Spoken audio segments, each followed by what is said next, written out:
Good morning, Warriors! Back with another episode of Vigor Warriors 2 and the 1% Club. Hope you guys are doing well. Hope you guys had a nice weekend. I didn't do one last night, but I figured I'd do one this morning before I head into the office. Hope you guys had a nice weekend. It's starting to rain, a nice and a little cooler for me, which I like. I don't like it too hot, but I like rather have the snow than obviously the rain for me. But I hope you guys are doing well. Thank you for your comments. Thank you for all the things that you guys do. We appreciate it. I think we're almost close to 3,000 subscribers, and I'm glad the information is getting out there. It's always nice to generate discussion. I know some people agree, some people disagree with some of the stuff we're talking about, and that's good. We can kind of evolve and kind of look at and trying to help people the best way we can. So today we're going to talk about a comment by Raging Punk. Thank you, Raging Punk. Avoiding watching images to increase your control of urges, and I think that's a great idea. Let's talk about that in about a few seconds here, but let me go through first a couple of shout outs here before we get to that. Soulitaire Records officials, or Soulitaire's official records, thank you for your comment. Kubson, thank you. Andy, Latrici, LATR3G, thank you. Sikunt 69, thank you. Popsant, Nard 1992, of course, thank you. Mike, thank you for comment. Antonio DJ 3DD, thank you. TK1212, thank you. I always appreciate it. iLion, thank you as well. And Peelzaezae Rob, thank you for your comments. I may have mispronounced you, so I apologize. But I'm kind of reading this pretty fast here, so I apologize. All right, so at 2 minutes, my friends, let's talk about this a little bit. All right, so we're talking about a comment from Raging Punk talking about the fact that avoid watching images to increase your control. And this is a very important point, because as we look at this and we look at what we're talking about here, we're looking at males who are very visual in the way they look at things. This is a difference between men and women when it comes to attraction. Because men are the ones who are providing the seed, providing the initial types of interaction when it comes to the sexual part of things, the male has to have that attraction, that visual attraction before they do anything. And this is why it's important for the males to be able to visualize things and see it. This is why women dress up and wear makeup, all these type of things, as a type of fantasy for the male, so the male's actually able then to visualize and see it.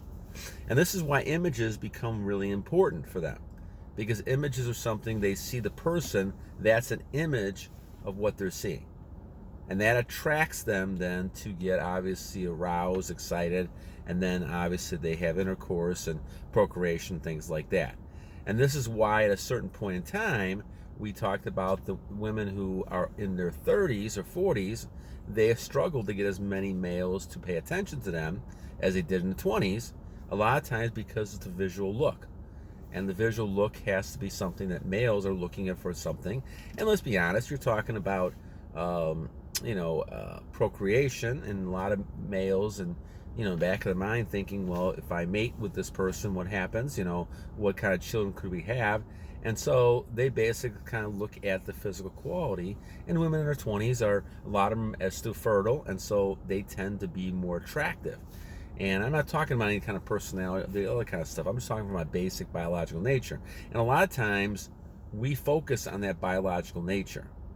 It's that nature that tends to direct us. Now, we will never admit that.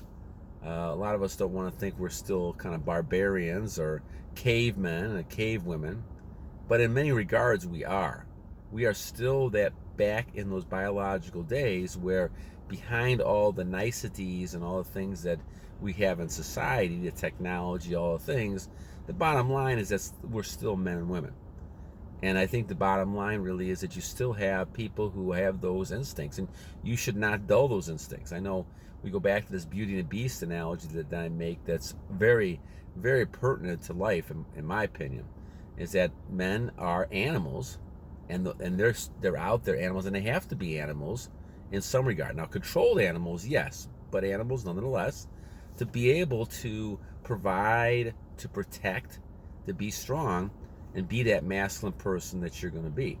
Now, because of that, females recognize that they need safety, they need things. A lot of times, I think it's hilarious. A lot of women will tell you that they they don't need anybody, but then as soon as something happens, then of course they need somebody. We all need somebody. And so the bottom line is that you never get to the point where you don't need somebody. You always need somebody to help you with certain things in life. And those are the things that are important. But if you go around kind of saying, no, I don't need anybody, well, then you kind of push people away and you don't have any kind of relationships at all. And that hurts a lot of people because they don't realize what they're doing there. And so when it comes down to this, we're talking about trying to see those images. And so men are focused on the images. This is why men are very visual. This is why images and those things don't affect women as much, because they just don't look at that the same way. They look at things more internally, and by right they should, because they're nurturing, they're trying to build a family, they're trying to do all those things that keep a family relationships together, because that's what females are for, purpose-wise. Now, I'm not saying they shouldn't be working. I'm not saying anybody should be working. But in the long run, the difference between males and females really is the idea that males are out there providing and protecting, and females are the ones taking care of the home and taking care of the relationships in the home. And I think we've gone away from a lot of that because of all these things in society that tell us, well, we shouldn't be doing this, or people are hurting you by doing this and this kind of stuff. And I think it's all a bunch of nonsense. I think really in the long run, those people are missing something, or they can't get a male or a female, and so they end up kind of using all these other excuses, saying, okay, I'm going to do this, I'm going to be this or be that. And they go away from their nature. And their nature is kind of what we're talking about here. And we'll do a separate one on nature. But we're talking about these images. So when it comes to this type of thing, we have to be careful as males, because we're very visually oriented. And as being very visually oriented, we have to be able to kind of discern how to do that. And discern the fact that we're going to see something, we're going to get really attracted to it. If we see something attractive to us, we're going to get aroused. And all of a sudden, one thing leads to another, and you have to be careful of that. So the important thing is to try to keep yourself away from pictures. And this is tough. I mean, I went through many, many years of this myself. So some suggestions that I have from this, because it's a great topic that Raging Punk talks about. One of the suggestions would be to get yourself as busy as possible. Certainly try to focus on working, getting goals done, achieving things, getting out of the house, getting away from the computer, and doing things to kind of keep your mind off of things. So the idea would be to try to be busy, concentrating goals like making money, achieving things, working out more, trying to eat the right foods, all the types of things you can do to better yourself. And that will keep you on that level where you're moving away from the images and you're moving towards your goals. Second suggestion, besides getting goals together, is go to sleep early. I'm not saying 7, 8 o'clock at night, but I'm saying go to bed at a reasonable time, 8, 9, maybe 10 o'clock, something like that, 10, 11 o'clock. And the reason I say that is because a lot of times what happens, and this is what happened to me, is your level of when it's darker, for whatever reason, maybe it's because we're lonelier or something like that, there's more of an idea of looking at images and pulling up the computer or pulling up the TV set and trying to find images. And those are the things that you have to be careful of. So try to go to bed early. Try to, kind of get yourself away from that habit of looking at pictures. And that's something that's helped me in the long run, trying to get better and better with this. So that's the second suggestion.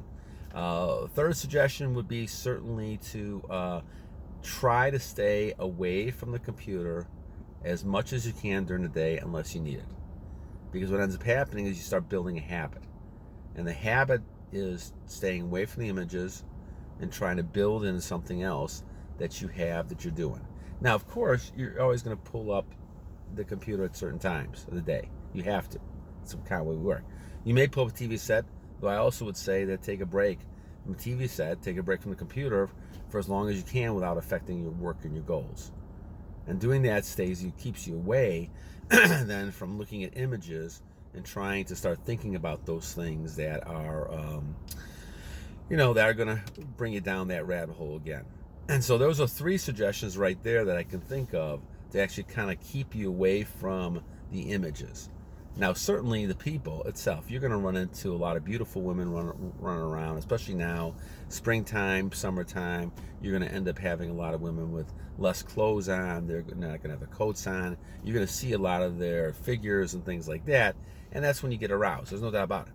But again, the next thing to do then is obviously learn how to transmute. We talked about this in the last one. It's not easy, but you can do that. A couple of different methods, again, that I use is I use the Kelder's method, the 6th right, where you're breathing in and holding your hips, and if you go back to the book, you can see it, and you try to get aroused. You try to get the arousal and all the energy up through your system. And next thing to do, and I'm watching more of the Immortals exercises here, and I like some of those. I'll probably talk about those at some point as well. But it's a deep breathing from the abdomen, and then holding back here a little bit. All right. And then continue to kind of look at areas that you want to build your energy into. Visualize that if it's not going to come out of my system, where is it going? Is it going to shoulders? Where do I need some help? It's actually, in some ways, a good visual therapy type of thing. If you're having trouble with your feet, then you can visualize this energy moving up, around, and down into your feet again, right? Away from your thing. So those are good things to kind of look at as well. All right, my friends, so that's kind of some suggestions right now. In summary, again, we talked about trying to keep your goals, focus on your goals, get away from the images. 2, go to bed earlier.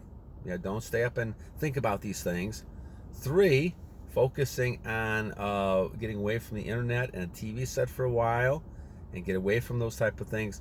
And 4, when you transmute, you see beautiful people, use some transmuting to be able to kind of get that out of your system as quickly as possible and move it up. Now, of course, if you're procreating with your wife, preferably your wife, someone that you're really very close to that you're not going to really break up with, though that's a kind of a dicey situation as always, you never know. But the thing is, you're with somebody that you can be with, and it's only one person, then I would say that it's a little different situation, and certainly enjoy being with that person as much as possible. I think the Lord, in my opinion, is okay with that. I've never sensed or felt anything different from that type of situation. But again, we have a lot of people who look at things differently nowadays, and they're living with each other instead of separate until they got married, and they look at things differently. But God is the person you have to kind of go to. You have to go back inside yourself to think, is this something I really want to do? Is something better for me? Or is it something that I need to kind of change as I go along?